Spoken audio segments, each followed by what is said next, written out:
All right, everyone. It's been a week. I've been gone for a week. You've had your fun. I hope you enjoyed all the iPhone 13 videos, but Daddy's back. So let's talk iPhone 14. If you're watching this on the toilet right now, which you probably are, hit subscribe and turn on all notifications to be part of the Toilet Squad. Alrighty, tidy. Welcome back to Front Page Tech. Did I say hi? Hello.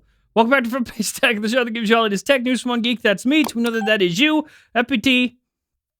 So yeah, it's been like a week since you've seen me. I got all my Apple stuff last week, and it felt nice to take a break. I don't know, FPT is in this really weird spot lately. It's like this show has become more so talking about products before they happen, and then once they happen, I'm just standing around like, okay, now what? It was kind of awesome, just sort of relaxing, getting my Apple products and opening them up like a normal human, not making a video about it, and just sitting back and watching other people do that. There are so many people out there that are way talented and make way better product videos than I ever could, so I just stick to what I'm good at and sit back and enjoy the reviews and such with all of you. And speaking of what I'm good at, let's do butt sex. Tech news. All right, so first up for the day, story numero uno. Let's talk about iPad mini. Not this one. This one. It's the best. It's the best thing that came out this month, okay? It is the perfect size. It's the most pure iPad experience. It's not trying to be too much. It's not trying to like replace your laptop or your card, whatever iPads are doing these days. It's just an iPad doing iPad shit. And it is awesome. Have I made myself clear? Okay, so now for the bad news. Well, bad news according to the internet. You may have seen this floating around for the last few days. Report of a quote-unquote jelly scrolling effect happening on iPad mini. Effectively, people are reporting a display issue where, when scrolling in portrait mode, and especially with text on the screen, you can notice the content sort of warping. Like when scrolling fast enough, one end of the text or the content on the screen appears to tilt down a bit.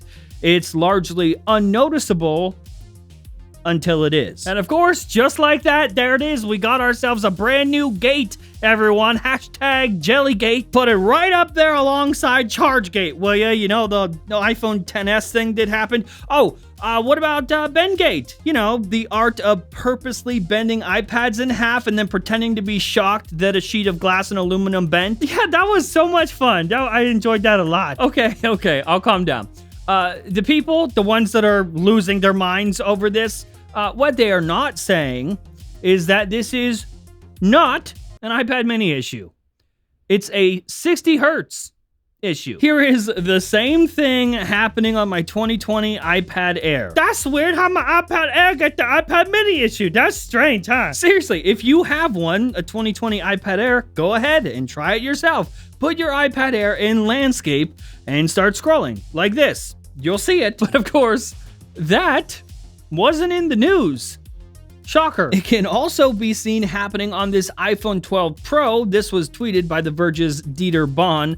Scrolling in landscape, same thing. So, like, what is it?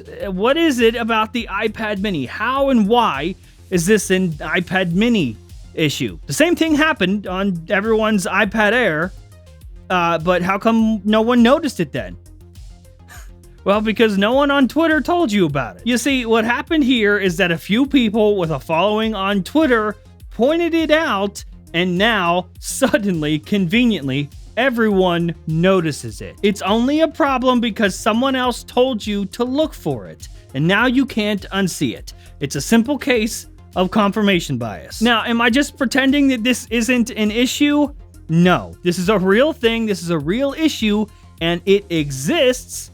But it's not a defect, and it's not isolated to iPad mini. We can't just pretend like Apple just shipped a bad product. It's only this one. This is not a defect. It is a side effect. A side effect of 60 hertz, even more so on a 60 hertz LCD display.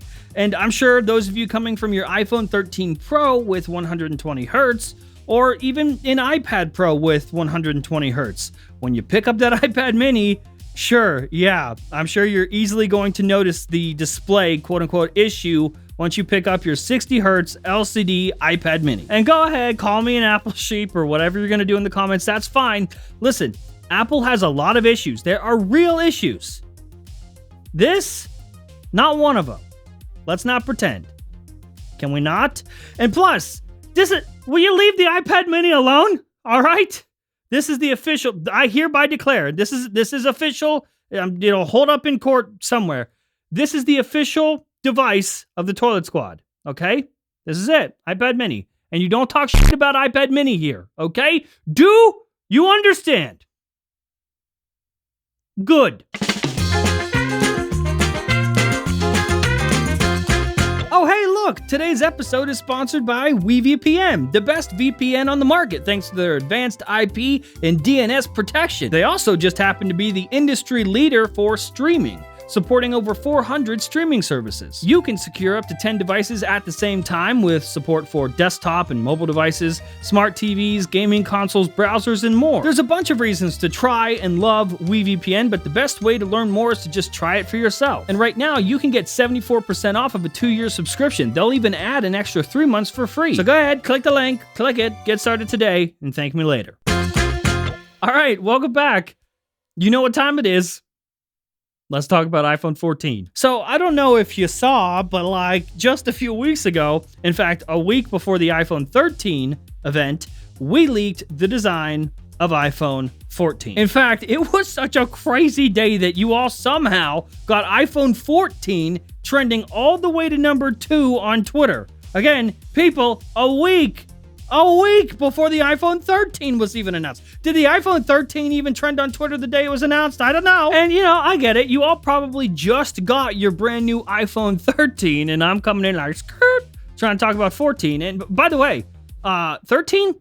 I love it. Jaron Purser, mini review of iPhone 13 Pro. Yes, I like.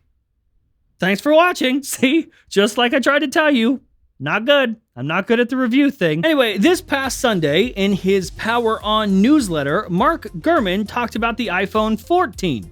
Interesting note right off the bat here. Mark actually called it iPhone 14. For context, Mark Gurman is a sneaky boy. He is very careful about how he refers to product names. Like, for example, this man called the iPhone 13 the 2021 iPhone up until like 2 days before the September event. He never actually name dropped iPhone 13 until the last minute. So I don't know, it's kind of interesting that he actually called it iPhone 14 in his newsletter. Just a thought. Mark says that next year's iPhone lineup is getting a complete redesign. And those are his words. The minor changes this year also mean that Apple's engineers were working behind the scenes on bigger things that will take more time.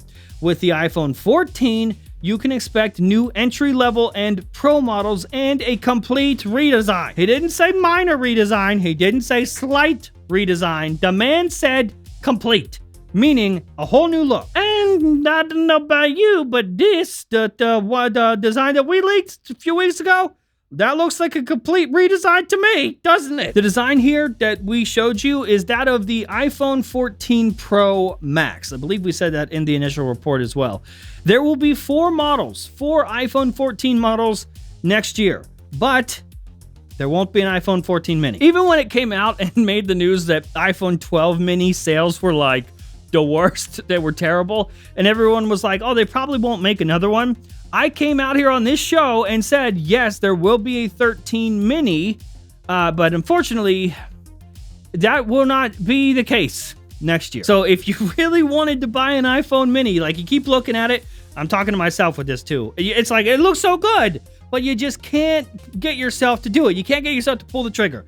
You might want to hurry up and do that now because this is the last one. Instead, next year, expect 2 6.1-inch devices and 2 6.7-inch devices. So like an iPhone 14, an iPhone 14 Max, an iPhone 14 Pro, and an iPhone 14 Pro Max. Oh, and just last week, Kuoming Chi reiterated and corroborated that the iPhone 14 Pro Max will have a hole punch display, just like we showed you in our renders, instead of a notch. This info was also backed up by display analyst Ross Young, who, by the way, has a 100% track record, according to Apple Track, but NBD. So listen, I know it sounded crazy. When I told you a few weeks ago that the iPhone 14 was getting a complete redesign, it was kind of hard to believe. In fact, I believe it breaks Apple's traditional 3-year redesign cycle. But now we have another report backing that up, that there will be a complete redesign next year. I found it kind of troubling, though, that the people that are saying a redesign next year happen to be myself, Kuo-Ming Chi, and Mark Gurman. Because, coincidentally, the three of us, the same people that are telling you about iPhone 14, we might be the same people that just a few weeks ago said that the Apple Watch was going to look like this. And then it didn't. So, you know.